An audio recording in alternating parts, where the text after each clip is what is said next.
¿Qué tal? Buenos días, gracias por acudir puntuales una semana más a nuestra cita semanal. Comienza aquí Parlamento, un programa de los servicios informativos de Televisión Canaria en el que hacemos un repaso por la actividad política de la semana, con especial atención a la actividad desarrollada en el Parlamento de Canarias. Semana intensa porque ha habido pleno de 2 días, apasionante porque son muchos los frentes abiertos, y todo ello lo vamos a comentar con un hombre que no deja indiferente a nadie, Fabián Martín, diputado del PIL, forma parte del Grupo Mixto. Señor Martín, muy buenos días, gracias por acompañarnos. Un placer, muy buenos días.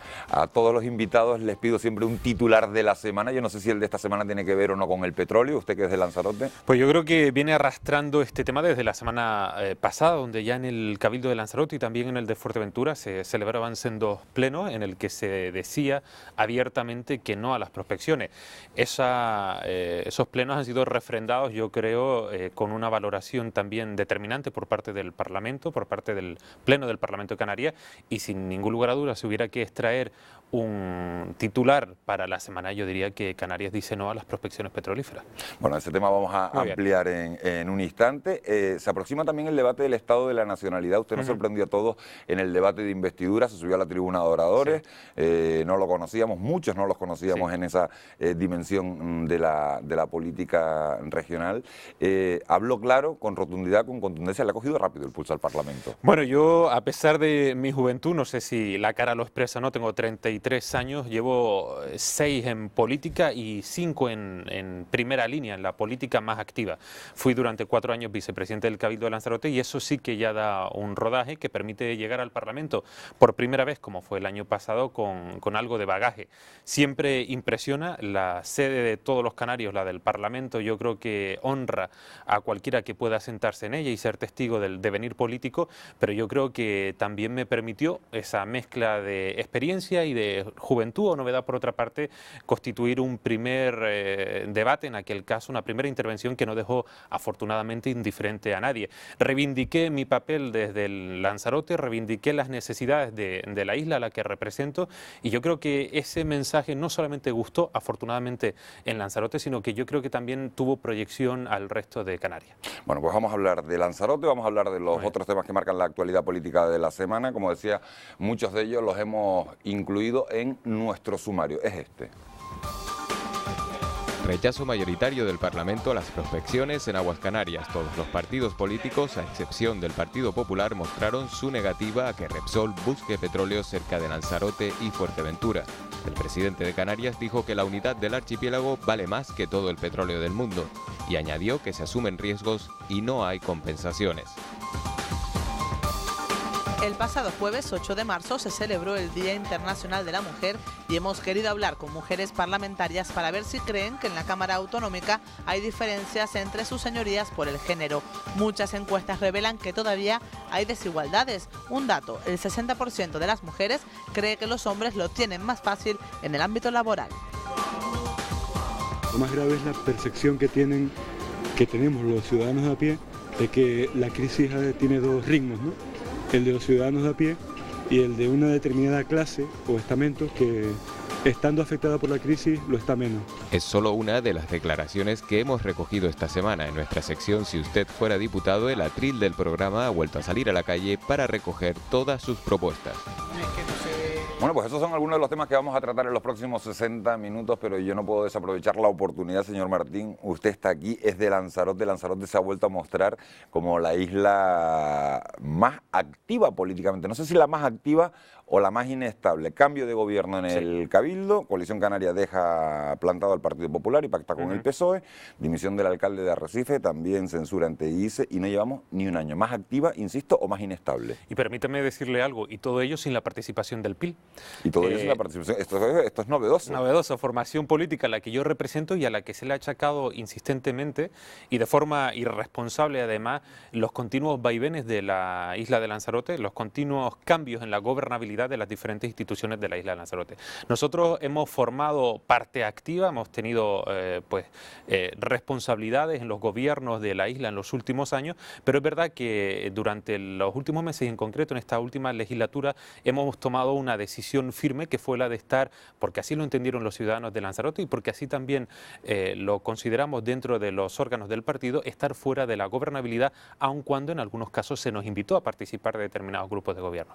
Lo cierto es que, desgraciadamente, en este caso, Coalición Canaria ha vuelto a jugar en la isla de Lanzarote a sus intereses, alejándose del mandato que los lanzaroteños quisieron hace 9 meses y alejándose de las reivindicaciones históricas de esta isla. Yo no tengo la menor duda de que estos cambios que han sido propiciados, tampoco sin ninguna duda desde los órganos de dirección a nivel de Santa Cruz de Tenerife. Eso le iba a preguntar, ¿a qué achaca usted los cambios? Sin ningún lugar a duda a un mandato del señor Rivero y a un mandato del secretario general del PSOE en Canarias. Sí, pero ese mandato se pudo producir después de las elecciones autonómicas y no les hicieron caso. Bueno, yo creo ¿Por qué que ahora sí y antes no? ha habido una serie de cambios que ha propiciado que en última instancia se hayan consolidado grupos de gobierno afines entre Coalición Canaria y el PSOE. Y es la salida, entre otras, de 2 figuras importantes e incómodas para Coalición Canaria a la hora de gobernar con el Partido Socialista en Lanzarote. Una era la expresidenta del Cabildo, actual viceconsejera de Educación, Manuela de Armas, y la otra era la que hasta hace poco era su secretario general, el secretario general de los socialistas en Lanzarote, que sigue estando con un cargo de dirección a nivel de la Consejería de Medio Ambiente, el señor Carlos Espino. Este último, persona yo creo que del todo indeseable en la vida pública política de Lanzarote. Pues quitando esos 2 escollos, se han dado los pasos necesarios en los últimos meses para que definitivamente se constituyera un grupo de gobierno que no gusta, y lo digo porque soy consciente de ello, a gran parte ni de los socialistas lanzaroteños ni de aquellas personas que militan en Coalición Canaria Lanzarote. Parece usted que me ha leído el pensamiento porque le iba a preguntar una pregunta que se hace mucha gente. Sí. ¿Los políticos se mueven más por defender los intereses de los ciudadanos o priman en ocasiones las situaciones, las diferencias personales? Se lo digo porque, como usted acaba de aludir, un pacto en Lanzarote entre Coalición Canaria y PSOE parecía imposible si estaba el señor Espino se marcha y ese pacto fructifica. Ahora estamos viendo un posible enfrentamiento, o se habla de un enfrentamiento entre el señor Rivero y el señor Soria. ¿Las diferencias personales pesan tanto en política como para cambiar un gobierno? Pues nosotros en el PIL siempre decimos que los pactos los firman los partidos y los mantienen las personas. Y eso es una evidencia. Puede estar, en mi caso, esta formación política a la que yo represento, el PIL, de acuerdo a nivel político, sentando unas bases con una formación política, pero resulta que aquellas personas que son las encargadas de llevar a la actividad pública, al día a día, la proyección de ese pacto, pues no resultan del todo compatibles y desgraciadamente muchas veces no son las personas las que permiten ver más allá de cuáles son los intereses del partido, los intereses generales en definitiva, y mantener lo que en una primera instancia, en un primer momento se había firmado. En el caso de Lanzarote, yo no tengo la menor duda de que este pacto actual corresponde a una voluntad de renovar las responsabilidades del señor Rivero por una parte en Coalición Canaria y el señor Pérez por otra parte en el PSOE de cara a los futuros congresos regionales. Han comprado, si se me permite la expresión, las voluntades de la isla de Lanzarote para que en el próximo Congreso de Coalición Canaria Lanzarote apoye a Rivero y en el próximo Congreso del PSOE en Canarias Lanzarote apoye al señor José Miguel Pérez. Pero usted está hablando del pacto Coalición Canaria-PSOE con esos argumentos que me acaba de dar, pero tampoco le gustaba el pacto Coalición Canaria-Partido Popular porque he leído una entrevista suya en la que usted dice que el pacto entre Pedro Sánchez y Astrid Pérez, corríjame si me equivoco, era algo así como un matrimonio del siglo XIX. Eso no es un piropo, desde luego. No, eso era una constatación de la realidad, un pacto que llevaba a Lanzarote a un continuo deshacer, a una continua inactividad, especialmente de la primera institución insular. Y mire, yo no soy ni pitonizo ni tengo una bola de cristal y afortunadamente el devenir del tiempo me ha dado la razón, porque pocas semanas después de que yo dijera eso, ya la entonces vicepresidenta del Cabildo, la señora Astrid, representante del PP, manifestaba públicamente en algunos medios de comunicación lo insoportable de mantener ese pacto a nivel de la primera institución. Y decía que era como un matrimonio del siglo XIX porque en ese matrimonio, en ese pacto, primaban determinados intereses que no eran precisamente los intereses de los lanzaroteños, sino los intereses también de las formaciones políticas que representan. ¿Y qué pacto le gustaba a usted? Por ¿Le gusta a usted? Un pacto, a mí me gusta más un pacto en el que está el PIL. Sin ningún lugar a dudas. Yo creo, como representante de mi formación política, que soy capaz de hacerlo mucho mejor. Pero no ha estado dispuesto a jugar esta partida de momento. No, no estoy dispuesto, ni estuvimos dispuestos a jugarla, porque la invitación que se hizo fue una invitación completamente envenenada por parte de Coalición Canaria. Y lo digo abiertamente. Tuvimos la oportunidad de gobernar en mayo del año pasado, de entrar a constituir un pacto de gobierno con Coalición Canaria y con el PP, y no lo hicimos, primero por dos cosas. Porque la sociedad lanzarote se pronunció abiertamente de cuáles eran sus formaciones políticas respaldadas mayoritariamente. En este caso no fue el PIL, y yo creo que en un ejercicio de honradez pues supimos acatar esa decisión popular, y después porque la propuesta que se hizo no era una propuesta firme, coherente, sino era una propuesta que venía de Coalición Canaria y que pretendía, a través del PIL, llegar a un acuerdo con el PP. Y yo lo que le dije en aquel entonces al que es actual presidente del Cabildo, don Pedro San Ginés, es que aun cuando tuviésemos pocos representantes, estos representantes, los 3 consejeros en el Cabildo de Lanzarote, los 3 consejeros por parte del PIL, somos dignos y merecemos el mismo respeto que merecen otras formaciones con mayor número de representación. Yo, por supuesto, que no iba a permitir que nadie, ni que ninguna formación política me utilizara mis siglas para llegar a acuerdos electorales con otras. Eso por encima, por supuesto, de cualquier otra condición. Vamos a ver, pero usted es el presidente del PIL, Sí. un partido de corte nacionalista. Sí. Se presentaron a las últimas elecciones autonómicas y locales, lograron unos resultados, digamos, discretos, Sí. y después decidieron no presentarse a las elecciones Así generales. Un partido nacionalista que después tampoco pidió el voto ni para Coalición Canaria ni para Nueva Canarias. ¿Por qué? Pues mire, porque yo creo que cuando 2 formaciones políticas o incluso 2 personas se sientan a negociar, lo tienen que hacer con las cartas boca arriba y sobre todo con una negociación que permita a las 2 partes sentirse representadas. Aquellas propuestas de negociación que partían de Coalición Canaria no permitían, en todo caso, al PIL sentirse representado bien por las cabezas de lista o bien por aquellas personas que pudieran conglomerar una unidad o una lista electoral definitivamente. Lo que no se puede engañar es a la población ni al electorado. La gente del PIL no va a votar a una conformación, a una lista nacionalista, si no siente que esa lista, de una manera más directa o de una manera más discreta o indirectamente, los representa. Y por supuesto que yo no iba a vender las siglas del PIL a cambio de nada, si se me permite la expresión, ni iba a favorecer a una formación nacionalista como Coalición Canaria sin obtener nada a cambio. No por mí, a nivel personal, no por mis compañeros que puedan tener representación orgánica o puedan tener representación pública, sino por aquellos miles de lanzaroteños que sienten que el PIL sigue siendo una fuerza política autónoma, independiente y libre, incluso para no presentarse a unas elecciones. Voy a hablar del fundador del PIL, Sí. su padre. Yo no sé si a usted le molesta que a Fabián Martín, prácticamente los espectadores, todo el mundo Sí. sabe que Fabián Martín es hijo de Dimas Martín, pero puede ser que mucha gente no lo sepa. ¿Pesa el apellido a favor o en contra? Pues mire, yo creo que todas aquellas personas que hayan tenido un padre, una figura como Dimas Martín, ya sea pues en una relación paterno-filial o de cualquier otra naturaleza, siempre tendrán a favor muchas cosas, pero también en contra otras tantas. Afortunadamente he recibido una educación equilibrada que me permite ser a día de hoy un joven, un hombre sensato, yo creo que sincero y agradecido de lo bueno y de lo malo que también le ha otorgado la vida para poder seguir desarrollándome y creciendo. Yo no me arrepiento en absoluto de nada, ni por supuesto que jamás voy a renegar ni de Dimas Martín, ni del PIL, ni de aquello que ha estado asociado a él, con sus errores, con sus defectos, pero también con sus grandes aciertos y con sus grandes virtudes.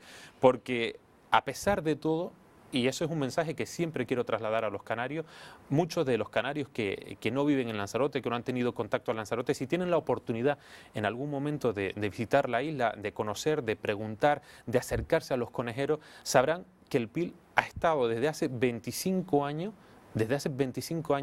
creando mejores expectativas, mejores posibilidades. Llevamos por primera vez la universidad a Lanzarote, creamos la primera red de centros sociales en la isla de Lanzarote, creamos la primera red de servicios asistenciales a domicilio en un municipio en Lanzarote, creamos infraestructuras que defendían el sector primario como nadie, etcétera, etcétera, etcétera. Si alguien me pide que alguna vez reniegue de eso, yo rotundamente diré que no.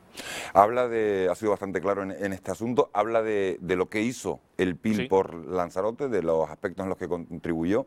Enseguida vamos a hablar de política regional, el Sí. de Lanzarote. Le pregunto, señor Martín, ¿cuáles son los grandes retos que tiene en estos momentos la isla por delante? Sin ningún lugar a duda, y en esta semana más, yo le diría que el gran reto que tiene es la estabilidad institucional. A mí me da muchísima envidia otras islas que han visto presidentes del Cabildo que han estado al frente de la primera institución insular durante, no años, sino durante décadas.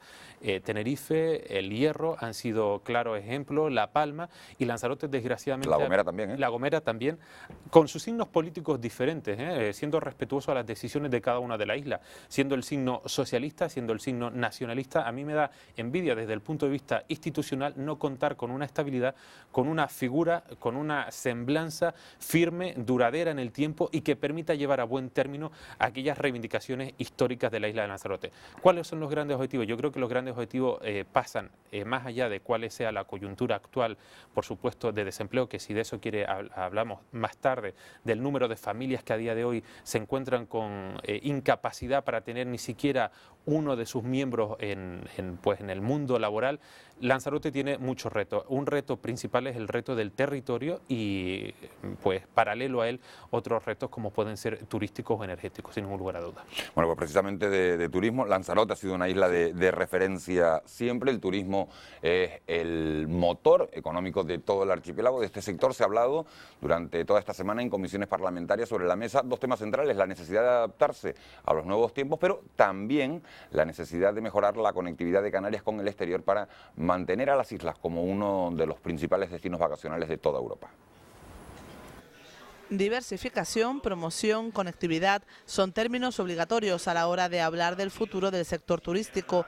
Para el Grupo Socialista es importante modificar los términos actuales de promoción del archipiélago hacia otros que se adecúen a los nuevos tiempos. Apostar por la calidad más que por la cantidad y ser mucho más selectivos.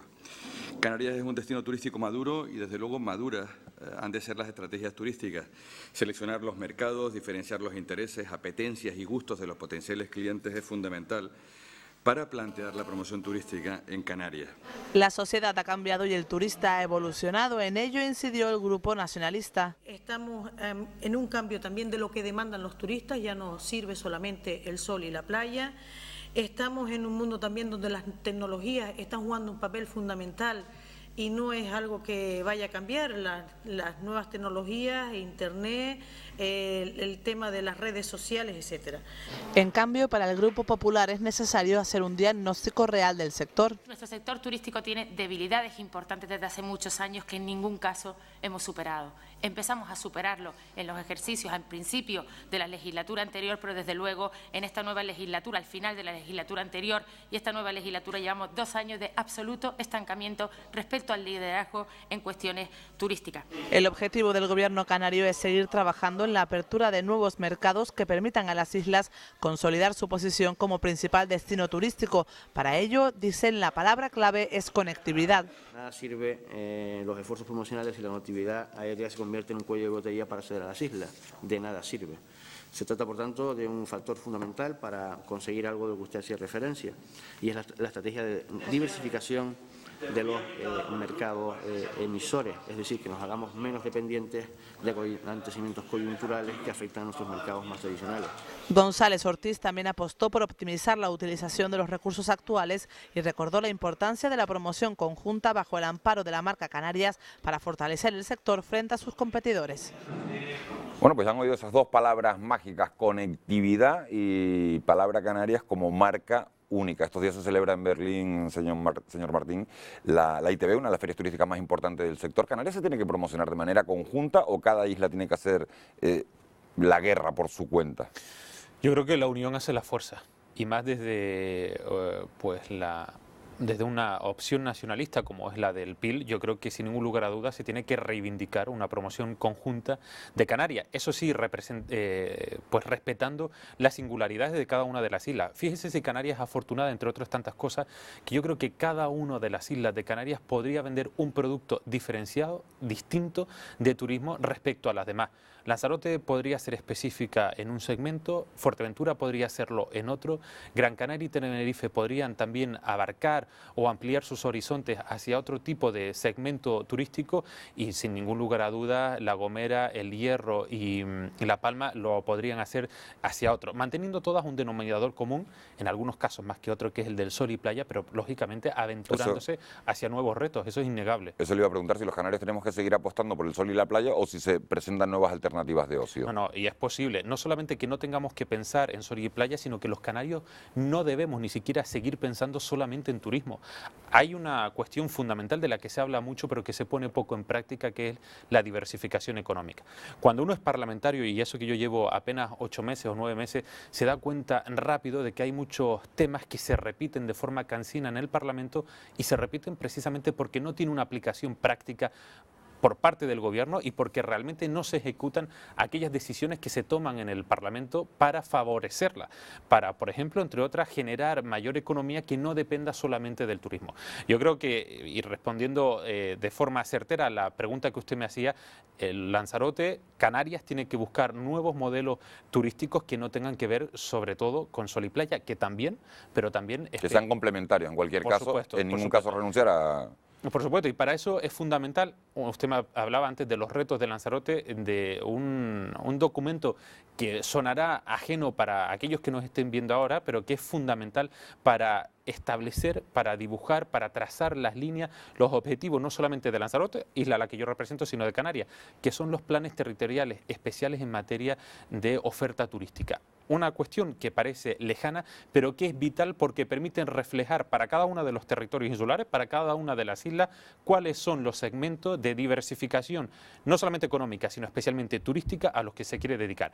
Ese documento, desgraciadamente, no está aprobado a día de hoy en Lanzarote, y yo reivindico que se agilice, que se apruebe, incluso yo lo haría, si estoy convencido de ello, desde la oposición, sin ningún problema, para permitir ejecutar, para permitir hacer realidad nuevos segmentos activos de la economía turística. Hablando de turismo, estamos en época de recortes por parte de todas las administraciones, se preparan los presupuestos generales del Estado, el gobierno canario tiene serios problemas para cumplir con los presupuestos elaborados, y en los últimos días he oído la idea, una vieja idea, aquella famosa ecotasa que impuso Baleares en su día, de que los turistas que lleguen a Canarias pues paguen, por ejemplo, 50, 70 céntimos o €1 por noche que pasen, que duerman en este archipiélago. De esa manera, por 12 millones de turistas se recaudaría un montón de dinero. ¿Es usted partidario de establecer medidas de este tipo? Bueno, yo creo que antes de establecerlas habría que estudiar en todo caso si podrían generar un efecto disuasor o no, que yo creo que definitivamente no tendría por qué ser así.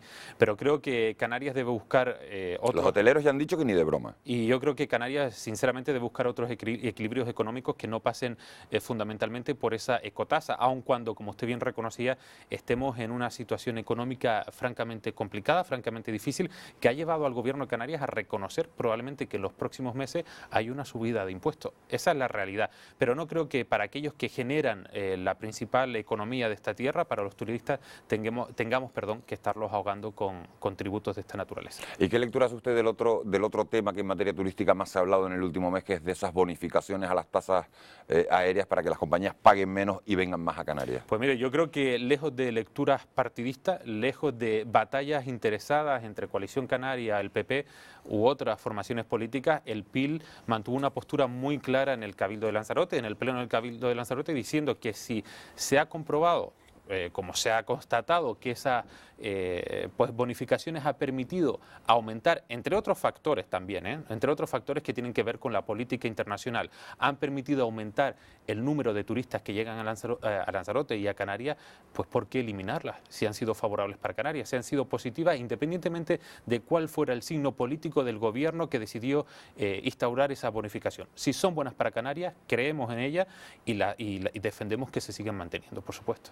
Bueno, pues señor Martín, el turismo está íntimamente ligado con el que ha sido, sin duda, el tema estrella de la semana. Nos referimos, como no, a las prospecciones petrolíferas que quiere llevar a cabo en Repsol, en aguas canarias. El presidente del gobierno se reunía esta semana con el presidente de la petrolífera y le hacía llegar su postura en contra de esos trabajos. Paulino Rivero justificó ese rechazo en los riesgos medioambientales y en las repercusiones negativas que podría suponer para el turismo. También dijo el presidente que más del 60% de la población de Lanzarote y Fuerteventura están en desacuerdo y no quieren oír hablar de petróleo en sus costas. Rivero comentó además que el gobierno de España no es quien para autorizar esas prospecciones sin el visto bueno previo de la comunidad autónoma. Asegura que se ha impugnado la ley de hidrocarburos porque la autorización debe corresponder a Canarias y no al gobierno español.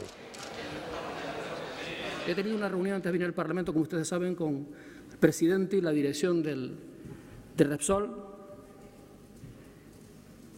para decirles que no al petróleo. Sí.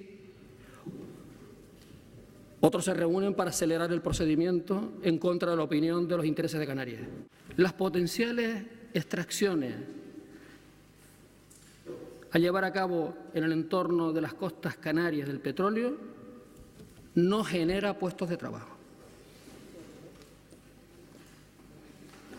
No genera puestos de trabajo.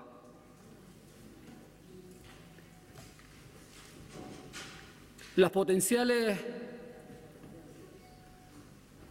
extracciones de petróleo en torno a las costas canarias no aportan nada desde el punto de vista económico a Canarias. Bueno, pues eso fue lo que dijo el presidente, pero hubo intervenciones, lógicamente, de todos los portavoces parlamentarios y todos, menos los del Partido Popular, en la misma línea. Ninguno quiere las prospecciones. De las prospecciones petrolíferas hablaron todos los grupos parlamentarios. En la tribuna, el portavoz del PIL defiende el argumento del no por los daños que ocasionaría al medio ambiente. Hay 3 espacios naturales protegidos en Lanzarote, hay un parque nacional, hay una reserva marina, hay 5 espacios naturales protegidos en Fuerteventura, así como otras figuras de interés comunitario. El grupo mixto insiste en que las prospecciones solo beneficiarían a una multinacional y no a Canarias. Esta es una decisión con un notable elemento de manipulación, de usar la miseria y los problemas de esta tierra para legitimar una decisión que solo favorece a los particulares, a una multinacional. El grupo parlamentario socialista también dice no al petróleo y advierte del alcance del daño a la economía y al ecosistema en favor de los intereses de una empresa privada. Por ceder a las presiones de una empresa que legítimamente busca unos beneficios, que pague el posible daño que se podría hacer a nuestra economía. Desde el grupo parlamentario nacionalista consideran las prospecciones como un riesgo innecesario. En condiciones de seguridad para que en estos momentos se ponga en riesgo la principal industria de Canarias y la biodiversidad de Canarias simplemente por una explotación. El Grupo Parlamentario Popular apuesta por confirmar si realmente hay petróleo en las islas y en ese caso explotarlo. Si queremos que se averigüe qué recursos tenemos a 50 o 60 kilómetros de nuestras costas y si estos fueran de buena calidad, si queremos explotarlos. Finalmente resultó aprobada la propuesta de resolución de nacionalistas y socialistas a favor de paralizar el expediente estatal que autorizaría los sondeos. Bueno, pues es como decíamos, el debate sin duda de la semana, debate que parece, señor Martín, que va a ir para largo. ¿Usted cree que el Ministerio finalmente concederá los permisos a pesar de esa posición en contra del gobierno canario y de los cabildos de Lanzarote y de Fuerteventura? Yo no tengo la menor duda de que el Ministerio hará lo posible para finalmente autorizar los sondeos, sin ningún lugar a dudas. Hemos asistido en las últimas semanas y en concreto en estos martes y miércoles de debate en el Parlamento a un debate intenso sobre las prospecciones petrolíferas, que en algún caso no es un debate real, y esa es mi apreciación. Son muchas formaciones las que justifican de un modo o de otro el no a las prospecciones petrolíferas. El PIL lo dijo muy claro desde un principio, lo manifestamos este no de acuerdo, en consonancia con una visión nacionalista de estas islas. Yo creo que cualquier pueblo que tenga recursos naturales debe explotarlo, debe beneficiarse de esos recursos naturales y por lo tanto Canarias como pueblo no puede permitir que sean otros quienes se beneficien de esos recursos naturales para no dejar nada aquí. Si Canarias tuviera otro escenario político, si Canarias tuviera la posibilidad dentro de sus competencias de autogobierno de decidir si sí o si no, yo estoy seguro que muchos de los que hoy dicen que no dirían que sí. Lo que pasa es que están jugando a otro juego y están hablando de una cosa cuando realmente se están refiriendo a otra. Y es más, hace 2 semanas fue el propio presidente del gobierno quien dijo en una entrevista a nivel regional, a nivel nacional canario, esto es una cuestión de fueros. Si no ganamos esta batalla, hablaremos de otra cosa. Y yo le decía el otro día en el debate, señor Rivero, ¿de qué vamos a hablar si se pierde la cuestión del fuero? Yo creo que no hay que mentir a la sociedad canaria. Y probablemente muchos de los que me estén viendo ahora incluso sientan alivio al ver que hay alguien que habla abiertamente de esto. Muchos de nosotros, si tuviéramos la competencia para autorizar, estaríamos de acuerdo, por supuesto, pero siempre y cuando los beneficios de una explotación, no de un sondeo, sino de una explotación, quedar en manos de los canarios. Yo lo que no puedo permitir como miembro de un pueblo es que aquellos recursos naturales que están al alcance de nuestra mano, al alcance de mi pueblo, sean expropiados por otro pueblo, sobre todo para dejarnos cero en el balance de cuentas de la misma. O sea, todo depende del precio. No es un precio, no es un precio. Es una cuestión, yo creo, de autogobierno, es una cuestión de capacidad de decisión de los canarios sobre los bienes naturales que son de los canarios. Dígame una cosa, para los que no vivimos en Lanzarote, para los que vivimos en Tenerife, en Gran Canaria, las islas más pobladas, es verdad que nosotros vemos el debate con importancia porque está en juego el futuro económico de este archipiélago, en el caso de tomar determinadas decisiones, pero en Lanzarote, por ejemplo, ¿se habla en la calle de este asunto? ¿Se habla en los bares? ¿Se habla en las tiendas? Y yo creo ¿Qué dice el lanzaroteño de a pie, el conejero de a pie? Mire, yo creo que Lanzarote ha sufrido una transformación, desgraciadamente hacia lo peor en lo social, en lo económico, en el nivel de empleo, pero sí es verdad que también en el asunto del petróleo ha vivido una transformación en el que yo diría que poco a poco se han ido relajando los niveles del no. Yo estoy convencido de eso. Y es lo que me transmite la mayoría de las personas que también me encuentran por la calle. Hay algunos agitadores, hay algunas formaciones que utilizan el no para intentar disfrazar otras cosas. Pero yo estoy segurísimo, segurísimo de que si Canarias tuviera, y le vuelvo a repetir, la competencia, incluso dentro de la propia coalición canaria que intenta mantener un discurso firme, encontraríamos divergencias, encontraríamos diferencias de criterio entre Tenerife y Lanzarote. Hay algunos que se escudan solamente en la cuestión medioambiental para justificar el no, pero yo sé que eso no es la razón por la que dicen que no. Yo abiertamente he dicho, señores, siendo nacionalista, siendo honesto con lo que defiendo, no puedo decir que sí cuando no va a repercutir. Para nada no hay seguridad de que así sea en los canarios. Lo que pasa es que supongo, como han dicho algunos dirigentes políticos durante esta semana, si vas a poner en riesgo mi industria turística, que es lo que me da de comer, y no me vas a dar ningún beneficio con el petróleo... Mire, yo creo que en este último año en el que se han batido récord de llegadas de turistas a Canarias, sobrepasando los 12 millones de visitantes, no olvidemos que ese número de visitantes nos convierte en una auténtica potencia mundial al mismo nivel que otros países del entorno europeo, al mismo nivel. Canarias no tiene nada que envidiar, por ejemplo, o del nivel africano o a Marruecos. Llegan más turistas a Canarias como región, como nación en vías de consolidarse, que a Marruecos como país. O llegan más turistas a Canarias como territorio regional que, por ejemplo, a algunos países del centro o del este. Esa es la realidad. Esa es la realidad. Pero yo me hago una pregunta. ¿Somos igual de ricos los canarios con esa llegada de turistas que estas otras potencias? ¿Estamos aprovechando los canarios ese potencial que, como usted bien decía, es la principal base económica, pero como yo también le reconocí anteriormente, no tiene que ser la única? Es más, no debemos consolidarla como la única. Y aun a pesar de ese número afortunadamente alto de turistas que han llegado, en los últimos 12 meses, Canarias ha perdido 17.000 empleos. Esto yo creo que debe llegar como mínimo a la reflexión. ¿A qué lo achaca? ¿A qué lo achaco? Pues probablemente a que no seamos capaces, o no hemos sido capaces, no solamente en este último año, sino esto es una cuestión de años, ¿no?, de los sucesivos gobiernos de Canarias, a proyectar ese potencial que tenemos del turista yo diría que la industria o a la capacidad de producción de los canarios. Estoy seguro que tampoco hemos sido capaces de aprovechar esa oportunidad que el turismo supone para Canarias para trasladar la riqueza, el bienestar, no solamente al sector terciario, sino también al sector primario o al sector industrial. ¿Estamos desarrollados los canarios en el sector industrial como deberíamos? Estamos en una televisión. ¿Está el sector audiovisual desarrollado en Canarias como debiera?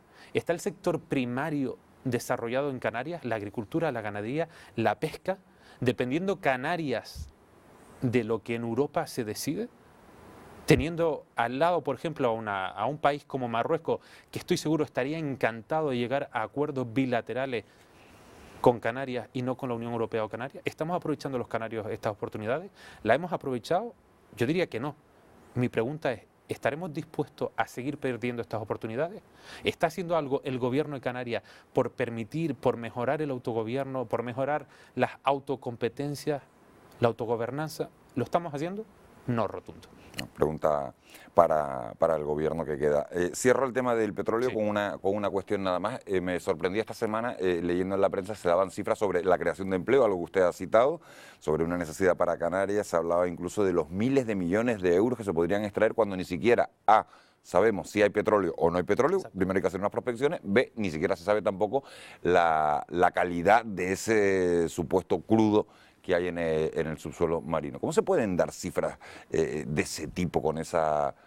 Ahora vamos a asistir en los próximos... Sin saber, ¿o manejan ustedes una información que no manejamos los ciudadanos? No. De todas maneras hay que ver cuáles son las fuentes, en todo caso, de esa información que se da. Yo no he justificado no, como le decía, a las prospecciones por una cuestión de empleo o desempleo. Es más, esa es una cuestión que yo creo que se puede tergiversar y que se va a aprovechar por parte de unos o por parte de otros para justificar o un sí o un no.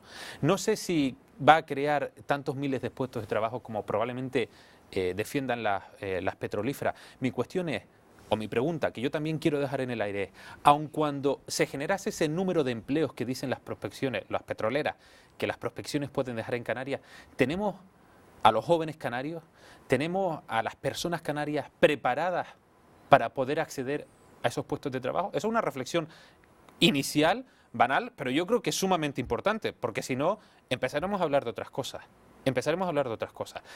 Usted me decía, ¿manejamos datos? Pues muy probablemente no se manejen todos los datos certeros que nos gustarían a todos que se nos manejara. Pero yo quiero aprovechar por lo menos la oportunidad que me ha dado la Televisión Canaria hoy para dejar esta pregunta en el aire a todos los canarios. En el caso de que Canarias pudiera decidir, ¿estaríamos dispuestos a desaprovechar, a renunciar a una fuente de economía, de riqueza a la que se han sumado otros países y otras potencias que no lo eran antes, hace algunos años? Porque muchas veces se pone el ejemplo de Noruega. Usted deja la pregunta en el aire, pero mójese, ¿usted qué haría? Yo, por supuesto, yo creo que lo he sido bastante sincero. He dicho que si Canarias, como nación, tuviera la capacidad de decidir, yo no dejaría perder esa oportunidad. Rotundamente no. Ahora bien, yo no quiero que Canarias sirva de plataforma para que otros pueblos se enriquezcan. Por supuesto que no. Está expoliado, creo que... Yo tengo 33 años, soy licenciado universitario, mis abuelos desgraciadamente ya no viven, pertenecieron a una generación de canarios que se partieron el lomo en las tierras para dar porvenir, para dar riqueza, para dar oportunidades a las generaciones sucesivas, y lo hicieron también valiéndose de una riqueza que no desaprovechamos, que fue la del turismo. Yo creo que esa es una reflexión que tendría que valernos para estar al frente de otras oportunidades que puedan venir a esta tierra. Y cuando muchos ecologistas sacan algunas banderas o cuando muchos grupos políticos sacan determinadas banderas, a mí me gustaría hacerles la reflexión de si queremos seguir avanzando hacia mejores niveles de vida o queremos volver a la que vivieron mis abuelos o algunos de nuestros padres. Yo rotundamente digo que no. Y le voy a decir más. Hace algunos años leí, curiosamente, una entrevista de un gran empresario lanzaroteño que decía: me gustaría vivir en el Lanzarote de los años 70. Y yo me hice la pronta reflexión de, ¿le gustaría vivir a usted con el dinero que tiene ahora o con el dinero que usted tenía en los años 70? Porque no es lo mismo. Las condiciones no son las mismas. Yo, como canario, quiero seguir avanzando en nivel de vida y quiero que el resto de canarios tengan la oportunidad de seguir avanzando. Ahora, todas aquellas oportunidades que podamos aprovechar, bienvenidas sean, con seguridad, con certeza, con respeto, pero con objetivos claros también. Bueno, yo creo que ese es el sueño prácticamente de todos los canarios. Vamos a ver si se adecúan la forma para conseguirlo. Hablaba usted de sociedades avanzadas. Sí. Otro de los asuntos que más preocupan a los ciudadanos es la sanidad. Esta semana el Pleno del Parlamento aprobaba por unanimidad una iniciativa popular para la defensa y promoción de la sanidad pública. La iniciativa está respaldada por 25.000 firmas y persigue, entre otros objetivos, mejorar la atención sociosanitaria y sobre todo que los servicios asistenciales no se vean mermados por los recortes presupuestarios. Los firmantes del documento consideran fundamental garantizar la sanidad como servicio público esencial y no seguir alimentando la sanidad privada. No existe una acreditación mantenida de los servicios concertados bajo parámetros de calidad. Lo que nos demuestra la práctica es que la participación privada en el sistema sanitario disminuye la calidad asistencial. El intento de privatización del sistema público introduciendo empresas con claro ánimo de lucro, dado que ese es su cometido al fin y al cabo, descapitalizan y van en detrimento de este, rompiendo sus estructuras y financiación. Bueno, pues hay que recortar, nadie quiere tocar la sanidad, se quieren mantener los servicios públicos esenciales. Esta semana le decían en el Consejo Económico de Política Fiscal y Financiera al Consejero de Economía y Hacienda que hay que recortar 160 millones de euros de los presupuestos como mínimo. ¿Se va a tocar, cree que el Gobierno llegará a tocar el tema sanitario, que veremos protestas en Canarias como hemos visto en Cataluña, como hemos visto en Galicia? El Gobierno dice que no va a tocar nada. Bueno, no solamente es que lo vaya a tocar, sino que ya lo ha tocado. Ya lo ha tocado. Hay determinados servicios médicos que han tenido que reorganizarse porque no existe el suficiente apoyo por parte de la Consejería que garantice la continuidad. Y esa es una evidencia. Hay algunos periódicos de índole regional, de índole nacional canario, que en los últimos días han abierto sus páginas con estos titulares. Esa es una realidad. Y estoy seguro que dentro de ese recorte al que el Gobierno de Canarias tendrá que hacer frente, como usted bien decía, de 160 millones de euros, tendremos innegablemente que ir a un recorte que vea perjudicar seriamente, como usted bien decía, los compromisos sociales básicos de los canarios, como puedan ser la sanidad y la educación. Dos pilares fundamentales en los que cualquier sociedad desarrollada quiera avanzar, se tiene que apoyar. Desgraciadamente yo digo que Canarias cuenta con algunos problemas vertebrales. Uno puede ser la sanidad, aun cuando yo soy sanitario y considero que contamos, a pesar de esas quejas reiteradas, con buenos servicios sanitarios, mejorables por supuesto, pero otro pilar fundamental con el que Canarias, si no se refuerza, no va a poder seguir avanzando, especialmente en el autogobierno, es el de la educación, un tema que a mí me preocupa muchísimo. En el tema de la sanidad, una pregunta que le hago. Antes de las elecciones se habló mucho de la posibilidad del copago sanitario. El Partido Popular llegó a hablar de esa situación. Finalmente se ha descartado el que se produzca ese copago, pero ¿le parecería a usted bien que gente que gana 60, 70 mil euros, 80 mil euros pagara? Bueno, yo creo en la sanidad pública. Pagará otra vez porque ya paga sus impuestos, pero es decir... Exactamente. Yo creo que todas las formaciones políticas que nos sentamos en el Parlamento, a día de hoy, se vio en la introducción, defendíamos esta propuesta que venía además, una propuesta popular que se tomó en consideración, defendemos el modelo de sanidad pública. No hay nadie que piense en lo contrario. Respecto al copago, a mí es una figura que no me gusta, y el Partido de Independientes de Lanzarote no ha defendido esta figura jamás y espero que no tengamos que recurrir a ella. Los diferentes niveles retributivos de cada una de las personas y la aportación a un sistema general tendrá que medirse en su renta, pero no a través de un sistema de copago. Yo creo que eso es tremendamente injusto. Bueno, pues queda clara la postura del PIL. También en el Pleno esta semana seguimos avanzando, se ha abordado el tema de los niños desaparecidos y se ha abordado justo la semana en la que se cumplen 5 años de la desaparición de Jeremy Vargas, el menor de Gran Canaria, que fue visto, como recordarán, por última vez el 10 de marzo de 2007 en un solar cercano a su casa en vecindario, en Gran Canaria. El Partido Popular presentó una proposición no de ley que contó con el apoyo de Coalición Canaria para que se cree una alerta temprana. Esta había sido ya una de las conclusiones a las que llegó en su día la Comisión Parlamentaria sobre Niños Desaparecidos. Sistema similar al AMPER de Estados Unidos, involucrando a numerosos organismos públicos y servicios de emergencia, teniendo en cuenta que las primeras horas de la desaparición de un menor son básicas para la búsqueda de los mismos. Y cada vez que hay pleno en el Parlamento, nuestros equipos están atentos no solo a lo que ocurre en la tribuna de oradores, sino que tratan de captar cualquier gesto, movimiento o intercambio de miradas que consideran noticiables. Hemos visto a diputados con sus tabletas hablar por el móvil y recurrir al sarcasmo para sacarse de los colores. Esta semana, un malentendido entre Manuel Fajardo e Ignacio González Santiago se convirtió en el momento más tenso de la sesión. Esta es nuestra contracrónica.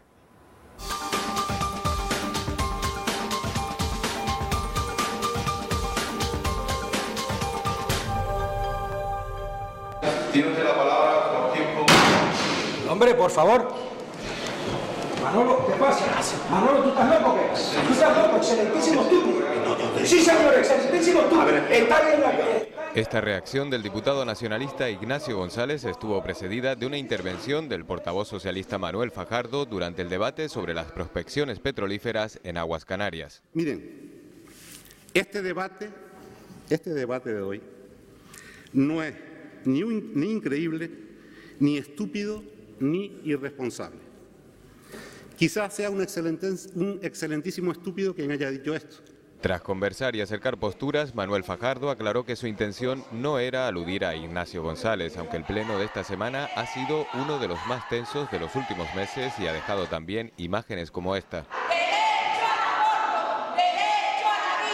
La protesta tenía lugar durante la intervención de la diputada popular Mercedes Roldós sobre la nueva ley del aborto. El Popular es el único partido que defiende la nueva normativa, una reforma legislativa que no cuenta con el apoyo del resto de sus señorías y tampoco de algunos colectivos como los que interrumpieron la sesión plenaria y tuvieron que ser desalojados.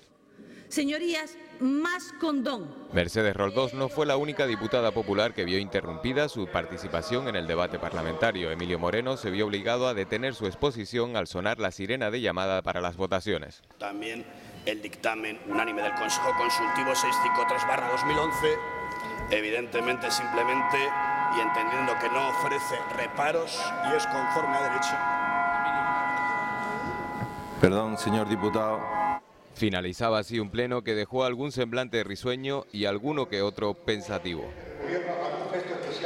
Bueno, pues semblantes risueños, otros pensativos y vaya bronca que se montó entre Manuel Fajardo e Ignacio González. ¿Cómo vivió usted ese momento de tensión? ¿Cómo se vive en esos momentos en el Parlamento? Yo tengo una virtud, que es que ante los momentos de tensión suelo actuar con bastante, no diría frialdad, pero sí tranquilidad. Y le digo más, no solamente como diputado, sino como canario, sentí un tremendo bochorno ante esa actuación. Podría decir lo contrario, falsear, inventarme cualquier excusa. No, sentí vergüenza. Vergüenza porque creo que tenemos los diputados que nos sentamos en el arco parlamentario una enorme responsabilidad, que es la de representar dignamente a los canarios dentro y fuera. Una cuestión además con la que yo intento ser lo más autoexigente posible, dentro del arco parlamentario y fuera. Y un diputado no se puede permitir el lujo de saltarse, vamos a decir, la disciplina de intervención parlamentaria, no se puede saltar la cortesía parlamentaria y no puede no entrar, sino salir como elefante en cacharrería de un arco parlamentario donde supuestamente los canarios tienen dirigidas sus miradas.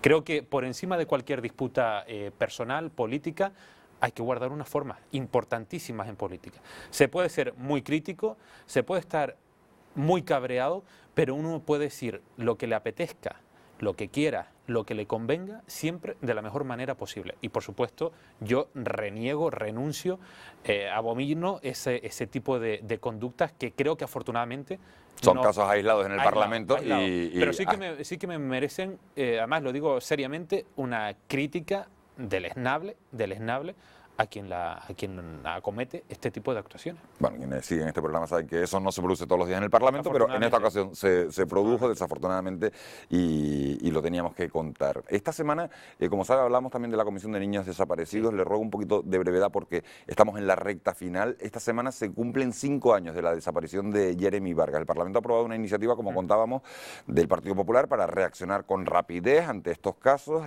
¿Qué valoración hace de esa iniciativa que se ha aprobado, de todo lo que hemos vivido en esta semana? Hablo ya de la rueda de prensa de la Guardia Civil del pasado lunes, hablo de la comparecencia de los padres hoy ofreciendo una recompensa.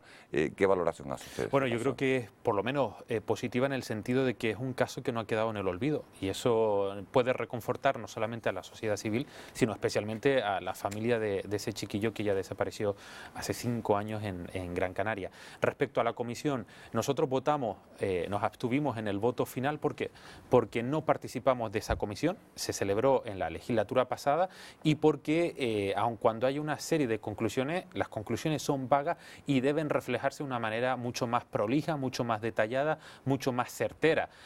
Lo que se llevó al Pleno no era más que casi una declaración de intenciones respecto a un trabajo que ya estaba hecho.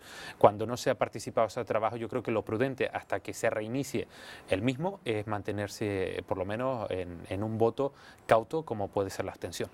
Bueno, la abstención del PIL en esa comisión. Esta semana se ha celebrado también el Día Internacional de la Mujer, lo ha hecho bajo el título Una desigualdad maquillada de igualdad, ya que una encuesta reciente hecha a 2.500 mujeres revela que el 60% de ellas considera que los hombres lo tienen bastante más fácil en el ámbito laboral. Un 48% de las mujeres dice que hubiera preferido ser hombre para evitar situaciones de desigualdad. Nosotros hemos querido ver en qué situación se encuentran las mujeres parlamentarias. En 1983 el Parlamento de Canarias se constituyó con 56 hombres y 4 mujeres.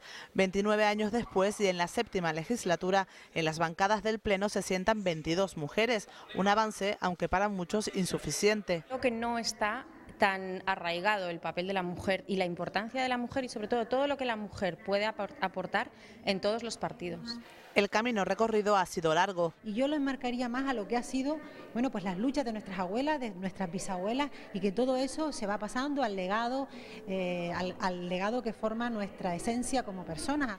Por eso reivindican sus capacidades. Las mujeres en política todavía no están tomando decisiones importantes. O sea, la sociedad, este debate yo creo que sí que lo tiene superado y mujeres y hombres dentro de la sociedad querrían que participáramos en pro de igualdad. Y también sus potenciales. El papel de la mujer en la política es fundamental. Creo que el que la mujer trabaje en poner en la sociedad las soluciones a los problemas que la mujer tiene siempre va a ser positivo. Es más, seguro que alguna vez habrán oído eso de que si una mujer gobernara, el mundo iría mejor. ¿Pero por qué? Miramos la vida de otra manera, somos más prácticas, somos más humanistas, no nos gustan tanto los conflictos, no nos gustan tanto las broncas y al final las mujeres lo que queremos es soluciones. Y aunque esas soluciones signifique ceder un poco. Porque la sensibilidad social de las mujeres, pues en este caso al estar más conectada con esos sectores es mucho mayor. Pero aún no está todo hecho. Todavía queda mucho camino por andar, quedan muchas luchas por ganar y en eso estamos, muchas mujeres. Un futuro de lucha en pro de la igualdad, que es un trabajo de hombres y mujeres. Somos el 52% de la sociedad, pero para tener una sociedad igualitaria necesitamos a los dos sexos. Bueno, pues eso es lo que opinan nuestras mujeres parlamentarias, las que fueron elegidas en las últimas elecciones. Es nuestro pequeño homenaje a ese Día Internacional celebrado el pasado jueves 8 de marzo. Ha sido también una semana intensa en cuanto a la actividad parlamentaria, que ha terminado con 2 comisiones celebradas el viernes. La de Gobernación, Justicia y Desarrollo Autonómica abordó, entre otras cuestiones, el incremento de la delincuencia entre la juventud.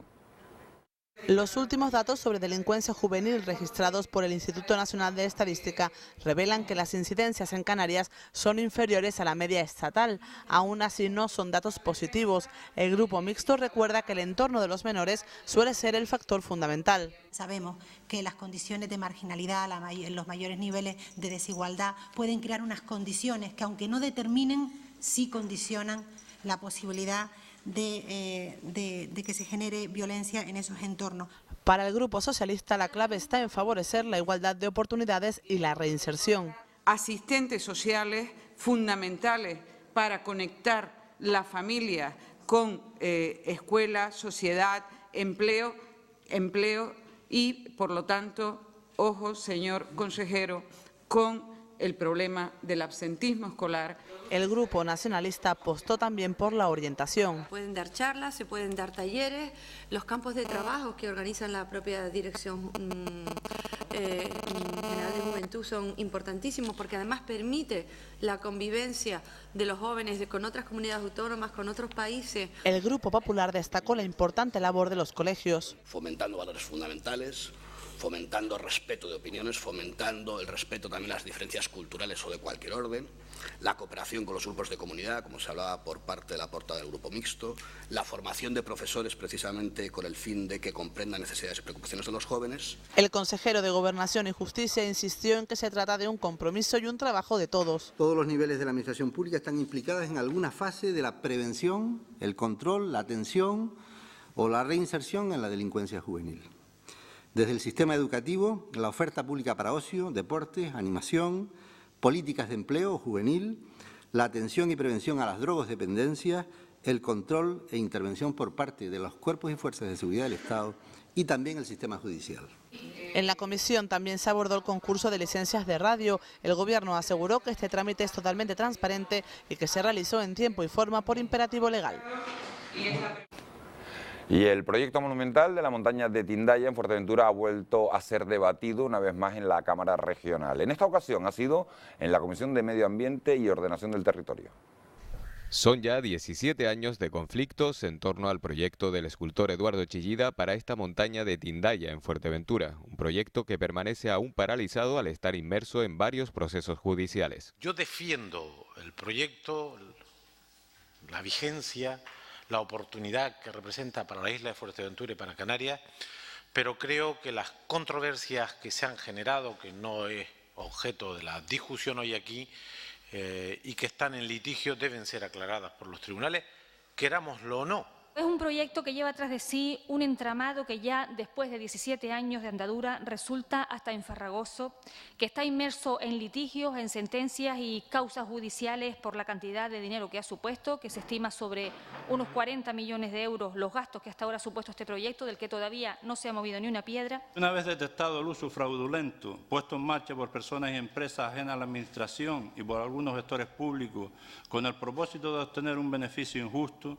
que ha significado un grave perjuicio para nuestra comunidad, nos sirva de referente para que la gestión del proyecto avance con las medidas legales necesarias. Toda esta maraña jurídica aún por resolver, ojalá me equivoque, pero le queda para muchos años y por lo tanto entiendo que hasta que esto no se resuelva no tendremos la oportunidad de sacar adelante o de poner en licitación el proyecto tan demandado por los ciudadanos de Fuerteventura, por la población de Fuerteventura. El Gobierno, por su parte, evita poner fechas al proyecto, aunque sí aclaró que se ha llevado a cabo todo el trámite administrativo pendiente y permanece a expensas de la culminación del proceso judicial. Se ha hecho todo lo que se tenía que hacer desde el punto de vista técnico, desde el punto de vista administrativo, y hay una serie de cuestiones judiciales que obviamente no hemos en modo alguno descuidados, todo lo contrario, y que, como todo esto de la justicia, es tan lento, pero efectivamente creemos que al final podemos terminar. El proyecto original de Chillida propone convertir la montaña de Tindaya, sagrada para los aborígenes majoreros, en un espacio dedicado a la tolerancia. Y dentro de lo que ha sido la crónica parlamentaria de la semana, hay que decir que el presidente del Parlamento de Canarias, Antonio Castro Cordobés, estuvo el pasado lunes en Galicia para participar en la reunión de los presidentes de las cámaras autonómicas. En ese encuentro se hizo una reivindicación del parlamentarismo y se habló de una posible reforma del Senado. Los presidentes fueron recibidos por la presidenta del Parlamento de Galicia, Pilar Rojo, y oyeron con atención la intervención del presidente de la Cámara Alta, Pío García Escudero. Antonio Castro dijo en este foro que no es momento de buscar culpables a la actual situación de crisis, sino soluciones. Y dijo que el déficit no se le puede achacar exclusivamente a las comunidades autónomas. Las autonomías no tienen la capacidad de fijar los criterios del control general de la economía, tanto de los impuestos como de las medidas económicas. Y tampoco, es decir, que de la deuda general que tiene España, la principal deuda es del sector privado. Eran las palabras de Antonio Castro Cordobés el pasado lunes en Galicia. Nosotros repasamos ya otras noticias de interés que nos ha dejado la actividad parlamentaria. La Audiencia de Cuentas presentó ante la Comisión de Presupuestos, Economía y Hacienda el informe de fiscalización de la Cuenta General de la Comunidad Autónoma correspondiente al ejercicio del 2010. También se ofrecieron los datos relativos a la gestión del sector público local del año 2009 y otros informes de fiscalización del sector público canario. La consejera de Sanidad, Brígida Mendoza, afirmó en el pleno de esta semana que a mitad de marzo estará saldada la deuda con las farmacias de las islas. Sanidad ya ha abonado la cantidad adeudada desde septiembre a diciembre de 2011 y a comienzos de marzo inició el pago del débito generado a partir de enero. El Pleno de la Cámara rechazó la moción del Grupo Popular sobre el impacto de la nueva ley sobre la interrupción voluntaria del embarazo. Los populares solicitaron una votación secreta para esta iniciativa parlamentaria. Bueno, pues son asuntos que se han tratado en el Parlamento de Canarias durante toda esta semana. El Parlamento va a acoger el próximo día 20 y 21 de este mes el debate del Estado de la Nacionalidad, una radiografía, señor Martín, de la situación, de cómo está Canarias en este momento. Hablará el presidente del Gobierno, hará su discurso, después intervendrán los portavoces parlamentarios. ¿De qué se va a hablar en ese debate? Pues yo estoy seguro de que no va a ser ninguna novedad respecto a otros debates del Estado de la Nacionalidad. Se hablará de economía, se hablará de paro, se hablará de planes de choque, se hablará de objetivo para este año, ¿no? De cómo se puede salir desde la óptica del Gobierno de Canarias de la crisis. Se hará una radiografía de cuál es la Canarias actual y se hablará, como le decía, de soluciones. Pero yo sí le adelanto que el PIL tiene, y yo como parlamentario que lo representa, que representa esta formación política, tiene la voluntad de hablar de futuro, tiene la voluntad de hablar de autogobierno, tiene la voluntad de hablar de nacionalismo, tiene la voluntad de hablar de avances no solamente económicos, sino fundamentalmente educativos, tiene la voluntad de saber qué es lo que va a hacer el gobierno para seguir construyendo Canarias como nación, tiene la voluntad de hacerle llegar a los canarios también cuál es la visión política que tiene el PIL de cara al futuro. Porque podemos seguir enredándonos, si se quiere o si se me permite utilizar esta expresión, durante más citas parlamentarias, durante más pues comisiones, más plenos, hablando siempre de lo mismo. Pero faltan objetivos concretos, objetivos firmes que poco a poco nos puedan también permitir a la oposición, también al gobierno, pero especialmente a la oposición, fiscalizar al gobierno para saber cuáles son los avances que se están haciendo. Yo no creo que Canarias haya ganado demasiado en autogobierno, le voy a decir, no en el último año, sino ni siquiera en los últimos 4 o 6 años.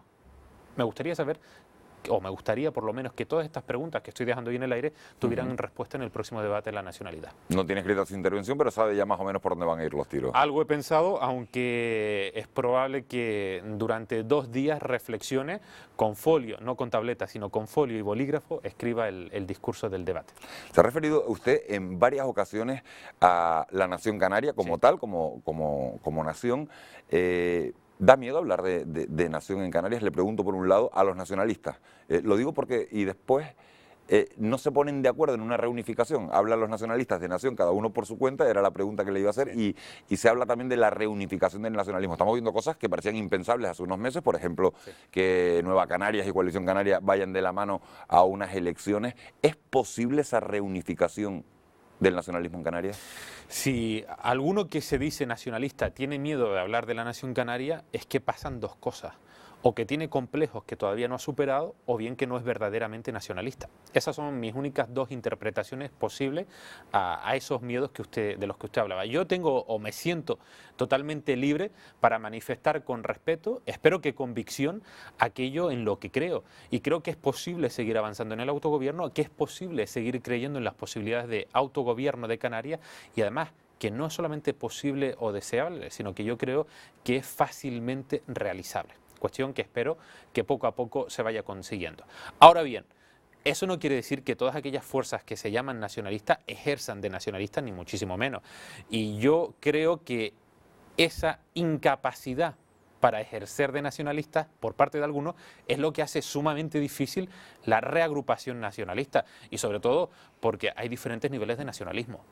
Hay diferentes niveles y hay algunos que en determinadas islas creen que el verdadero nacionalismo solamente se hace desde esa isla, y hay algunos que creen que formaciones que están implantadas solamente a nivel insular, como es el PIL, pero que tienen una visión nacional canaria, no pueden participar de un proyecto. Equivocados están. Probablemente el tiempo nos dé la razón a nosotros. Espero que así sea. Pero si hasta el momento no se ha conseguido una verdadera unificación, es porque yo creo que no ha habido la suficiente humildad para reconocer errores pasados y para mirar sin complejo, con amplitud hacia el futuro. Yo, si algo ejerzo, si hago algo en la política, y si hace algo mi formación política al PIL, es un ejercicio de autocrítica. Yo lo decía anteriormente, con nuestras sombras, con nuestros errores, también con nuestros aciertos y con nuestros logros. Sabemos lo que queremos, sabemos a lo que estaríamos dispuestos sin renunciar a nuestra identidad y sin renunciar a nuestros principios. Estamos llegando al final del programa, pero no se niegan ustedes a sentarse a hablar. Yo siempre he dicho que ante cualquier invitación respondo. Si alguien me invita como presidente del PIL a estar en una mesa y hablar de nacionalismo, allí estaré. Otra cuestión es que las propuestas que salgan de esa mesa sean convincentes o no. Pero creo que el mínimo nivel de respeto hacia los demás exige responder a una invitación. Bueno, pues nosotros invitamos todas las semanas, señor Martín, a los ciudadanos a subirse a una tribuna de oradores para que ejerzan como diputados. Los diputados pueden presentar iniciativas en el Parlamento, los ciudadanos los eligen a ellos, pero no tienen esa posibilidad y nosotros sacamos una tril cada semana a la calle para que nos cuenten qué harían si fueran diputados. Lo más grave es la percepción que tenemos los ciudadanos de a pie de que la crisis tiene dos ritmos, ¿no? El de los ciudadanos de a pie y el de una determinada clase o estamentos que, estando afectada por la crisis, lo está menos. Podemos ver claramente que cada vez hay más gente en la calle pidiendo dinero, que cada vez hay más robos debido a todo esto, porque la gente no puede trabajar y si no puede trabajar no puede comer y todos nos vemos afectados, tanto mayores como jóvenes. Pues considero sobre todo que se está recortando de donde no se debe, que ellos están cobrando bastante salario y que recorten de la sanidad y que gente que tenga que irse una hora para llegar a un hospital para poder ser atendido, pues me parece un recorte innecesario. Primero, reducir el número de diputados, tanto autonómicos como nacionales.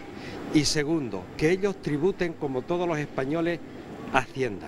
Me dirigiría primero a los bancos, que los desahucios que están haciendo tengan más consideración con las personas.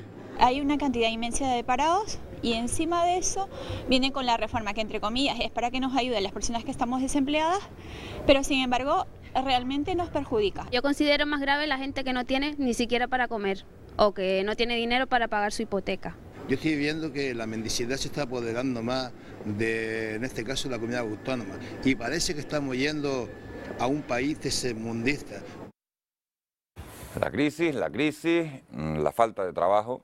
Bueno, este último ciudadano hablaba ya hasta de país tercermundista. No es esa la situación, pero sí desde luego que la gente no lo está pasando nada bien. Pero sí que reflejan las visiones de las diferentes generaciones que han salido reflejadas en este vídeo, una visión poco esperanzadora de Canarias, desgraciadamente, con el potencial, como le decía, que tenemos a nivel económico, a nivel turístico e incluso a nivel de explotación de los recursos, una vez más, digo, naturales, en caso de que fueran autogestionados. Hay muchas intervenciones de estas personas de la calle que yo creo que deben llevar a la reflexión e incluso aportarla. Decía una de las jóvenes que existen muchas personas, muchas familias que ya no tienen nada, ninguna capacidad de ingreso en el seno, en el núcleo familiar. Tal es así que 104.000 de los 279.000 parados que tiene actualmente esta comunidad no tienen dentro de su núcleo familiar ninguna capacidad de ingreso, el 17% de la familia. Y ante eso el gobierno tiene que reaccionar con un verdadero plan de choque, que no ha sido tomado en consideración en el último debate del Parlamento por parte del gobierno, pero no vale con la continuación de los planes que se venían experimentando hasta ahora. Planes de diferente índole, pueden ser de infraestructura, pueden ser sociales, pueden ser sanitarios. Yo creo que las circunstancias actuales de Canarias requieren, más allá de repensar lo que somos y lo que queremos, hacia dónde queremos ir, hacia qué modelo político queremos ir, también exige una reflexión sobre de qué manera se gestionan los recursos que actualmente tenemos. Bueno, pues señor Martín, gracias por esa reflexión, por aportar luz. Todo eso quedará reflejado seguramente en el debate del Estado de la Nacionalidad que se celebra 20 y 21 de marzo. Será ofrecido en directo por esta casa. Ha sido un placer haberlo tenido aquí esta mañana de domingo. El placer ha sido mío y agradezco la invitación de la Televisión Canaria. Muchas gracias. Bueno, pues gracias a ustedes también por haber estado al otro lado de la pantalla. Ya saben que los esperamos el próximo domingo a la misma hora y que tienen una dirección de correo electrónico parlamento@tvcanaria.tv. Todo lo que se les ocurra, lo que crean que podemos mejorar, nos lo comunican a través de esta cuenta de correo electrónico y seguro que lo atenderemos. Gracias por su compañía. Feliz domingo.